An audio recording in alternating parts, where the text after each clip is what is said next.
মধ্যপ্রাচ্যে বসবাসরত সকল ভাই ও বোনেরা যারা আরবি ভাষা শিখতে যাচ্ছেন বা শেখার আগ্রহ প্রকাশ করতেছেন বা শেখার প্রয়োজনীয়তা অনুভব করতেছেন সকলকে সামি ভিডিও লার্নিং চ্যানেলের পক্ষ থেকে আরবির নতুন আরেকটি ভিডিওতে স্বাগতম। আরবি ভাষা শিক্ষার ক্ষেত্রে আরবি শব্দ শেখার গুরুত্ব অত্যাধিক, কারণ আপনি যদি শব্দ না জানেন, শব্দের অর্থ যদি না জানেন, তাহলে আপনি কোনোভাবেই এর দিয়ে বাক্য তৈরি করতে পারবেন না বা আপনার যে মনের ভাব আছে তা প্রকাশ করতে পারবেন না। তাই চলুন আজ আমরা শিখে নিই এই ভিডিওর মাধ্যমে বেশ কিছু গুরুত্বপূর্ণ শব্দ, যে শব্দগুলো দ্বারা আমরা বাক্য তৈরি করতে পারবো এবং আরবি ভাষা সহজে শিখতে পারবো।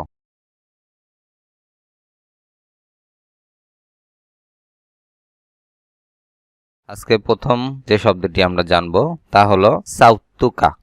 সাউতুকা অর্থ কণ্ঠ। সাউতুকা অর্থ কণ্ঠ, অর্থাৎ আমাদের যে কণ্ঠ এটিকে আরবিতে বলা হয় সাউতুকা। আমরা অনেক সময় বলে থাকি তোমার কণ্ঠ অনেক মিষ্টি, তোমার সুর অনেক মিষ্টি। তো এই ধরনের কথার ক্ষেত্রে আমরা শব্দের ভূমিকা, অর্থাৎ প্রত্যেকটা বাক্য তৈরির ক্ষেত্রে শব্দ শেখার ভূমিকা অত্যাধিক। ওয়ার্ড মিনিং শেখাটা অতি গুরুত্বপূর্ণ। লিমাদা অর্থ কেন, আরবি শব্দ লিমাদা এর অর্থ কেন। আতাইতা অর্থ এসেছ, আরবি শব্দ আতাইতা এর অর্থ এসেছ। ইলা অর্থ দিকে বা প্রতি, আমরা আরবিতে ইলা বলতে দিকে বা প্রতি, অর্থাৎ কারোর দিকে বা প্রতি, যেমন আমরা ইংলিশে ট্যুর ব্যবহার করি, তো সেভাবে আরবিতে ইলা অর্থ দিকে বা প্রতি অর্থে আরবি শব্দটি ব্যবহার করা হয়। হুনা অর্থ এখন, আরবি শব্দ হুনা এর অর্থ এখন। সাতা এর আরবি শব্দ মাজাল্লা। সাতা এর আরবি শব্দ মাজাল্লা। অ্যালার্জি এর আরবি শব্দ আল হাসাসিয়া। অ্যালার্জি এর আরবি শব্দ আল হাসাসিয়া। এখানে একটু টাইপিং মিস্টেক হয়েছে, অর্থাৎ আরবি বাংলা উল্টাপাল্টা হয়েছে, আপনারা একটু খেয়াল করবেন। অ্যালার্জি আল হাসাসিয়া।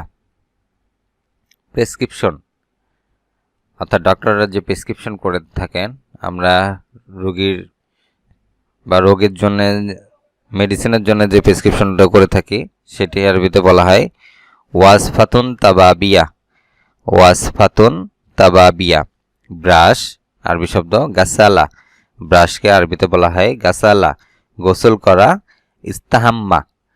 গোসল করাকে আরবিতে বলা হয় ইস্তাহাম্মা। তুচ্ছ সাধারণ বা তুচ্ছকে আরবিতে বলা হয় দাইল। সাধারণ বা তুচ্ছকে আরবিতে বলা হয় দাইল। পর্যটন আল তাওয়াইয়া। পর্যটনকে আরবিতে বলা হয় আল তাওয়াইয়া। ফুল, ফুলকে বলা হয় জাহরা। ফুল আরবি শব্দ জাহরা। মাঝে মাঝে আইহানান। আইহানান অর্থ মাঝে মাঝে, আরবি শব্দ আইহানান অর্থ মাঝে মাঝে। কানের দুল কারত। কানের দুলকে মেয়েরা যে কানের দুল পরে, এটি আরবিতে বলা হয় কারত। শক্তিশালী কাউি। শক্তিশালী আরবি শব্দ কাউি। দয়ালুকে আরবিতে বলা হয় লাতিফ। দয়ালু এর আরবি শব্দ লাতিফ। অসন্তুষ্ট মোস্তা।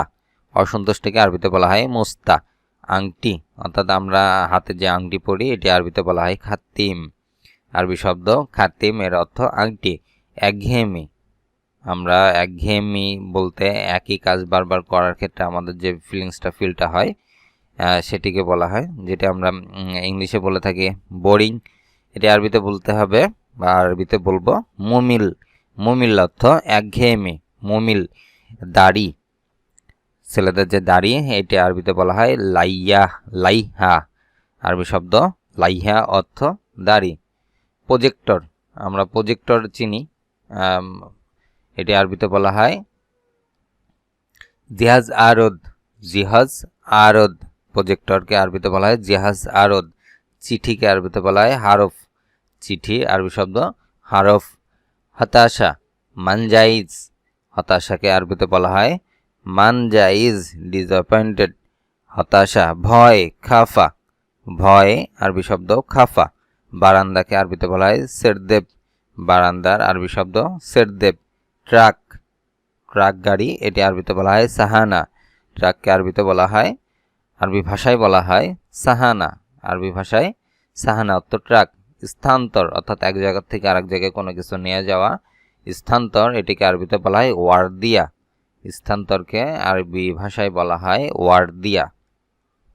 সুদর্শন, দেখতে সুন্দর, ছেলেদেরকে ছেলেদেরকে বলা হয় সুদর্শন। হ্যান্ডসাম, যেটি আমরা ইংরেজিতে বলে থাকি, এটি আরবিতে আমরা বলতে পারি, আরবি ভাষায় বলবো আমরা ওয়াসিম। ওয়াসিম অর্থ সুদর্শন, আরবি ভাষায় বলবো ওয়াসিম, এর অর্থ সুদর্শন। প্রতিবেশী, নেইবার্স, এটি আরবিতে বলবো আমরা জার। জার আরবি ভাষায় বলবো জার, অর্থ প্রতিবেশী।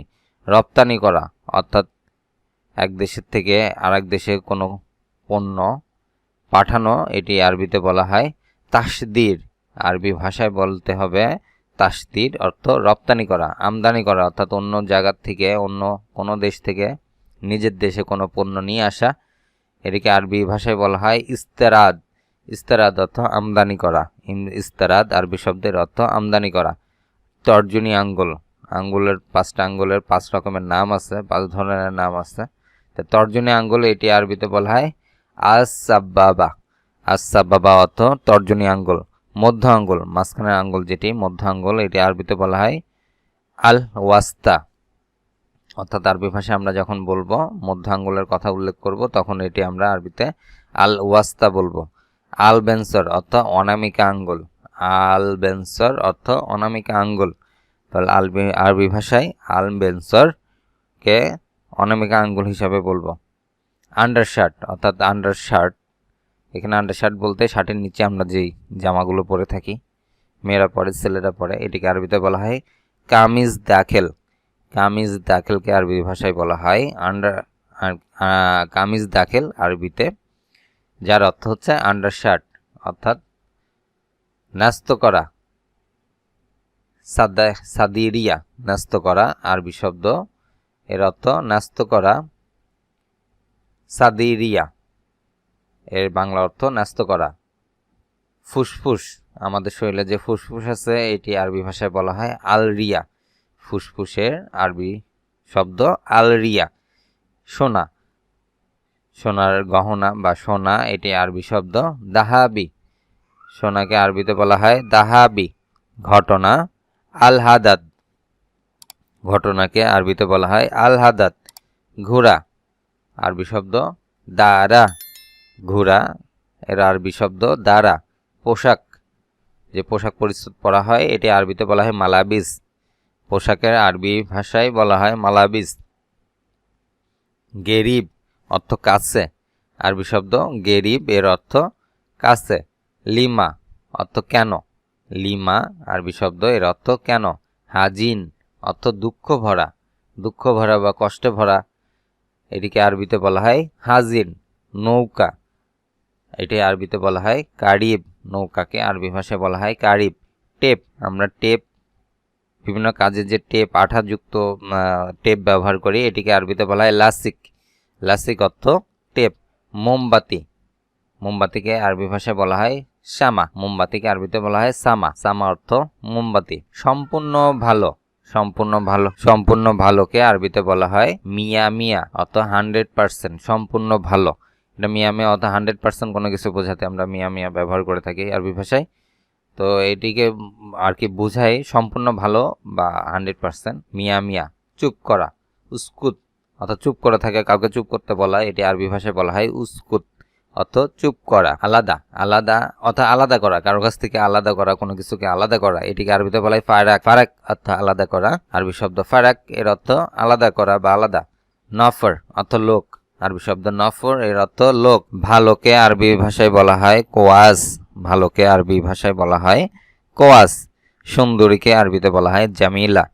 সুন্দরী, জামিল, সুন্দর, জামিল, সুন্দরী, জামিলা, অর্থাৎ কোনো মেয়েকে যখন আমরা সুন্দরী বলবো, প্রশংসা করব, তখন এটিকে আরবি ভাষায় বলবো জামিলা, অর্থ সুন্দরী। অনেক, কাতির, অনেককে আরবি ভাষায় বলা হয় কাতির। নির্বোধ বা বোকাকে আরবিতে বলা হয় গাবি। নির্বোধ, নির্বোধ বা বোকাকে আরবিতে বলা হয় গাবি, আরবি শব্দ গাবি, এর অর্থ নির্বোধ বা বোকা। জ্ঞান নাই বা মূর্খকে আরবিতে বলা হয় মুখমাফি। জ্ঞান নাই বা মূর্খ, মুখমাফি। বলদ অর্থ আরবি শব্দ সুর। বলদকে আরবি ভাষায় বলা হয় সুর। ভ্যাট, দারিবা, ভ্যাটকে আরবি ভাষায় বলা হয় দারিবা। চুক্তি, ইত্তেফাক, চুক্তিকে আরবি ভাষায় বলা হয় ইত্তেফাক। অলস, আরবি শব্দ তাবান, অর্থ অলস বা অসুস্থ। অলস বা অসুস্থকে আরবি শব্দ বলা হয় তাবান। অসামাজিক কাজ, খারবুতা, অসামাজিক কাজকে আরবি ভাষায় বলা হয় খারবুতা। দালাল কোথাকার, অর্থাৎ দালাল কোথাকার, এটা একটা এক ধরনের গালি হিসাবে বলা হয়। তো এটি আরবি যখন আমরা বলবো, আরবি ভাষায় যখন বলবো সেটিকে বলবো সিমসার। সিমসার অর্থ দালাল কোথাকার। ডাকাতকে আরবি ভাষায় লিস বলা হয়, ডাকাতকে আরবি ভাষায় লিস। লিস অর্থ ডাকাত। মিথ্যাবাদী, কাজ্জাব, মিথ্যাবাদীকে আরবি ভাষায় বলা হয় কাজ্জাব। মহিলাদের গোপনাঙ্গ বা যৌনাঙ্গকে আরবি ভাষায় বলা হয় কুস। কুস অর্থ মহিলাদের গোপনাঙ্গ বা যৌনাঙ্গ। পুরুষদের গোপনাঙ্গ বা পেনিসকে বলা হয় জুব্বি। আরবি শব্দ জুব্বি অর্থ পেনিস। মেয়েদের স্তন, সাদি বা তাদ্দি, সাদি বা তাদ্দি অর্থ মেয়েদের স্তন। বীর্য, মণি বা মুনি, মণি বা মুনি। আজ এ পর্যন্তই। ভিডিওটি কেমন লাগলো অবশ্যই তা কমেন্টের মাধ্যমে জানাবেন এবং কী ধরনের ভিডিও পেতে চান তাও কমেন্টে লিখবেন। দেখা হবে পরবর্তী ভিডিওতে। সে পর্যন্ত সকলে ভালো থাকবেন।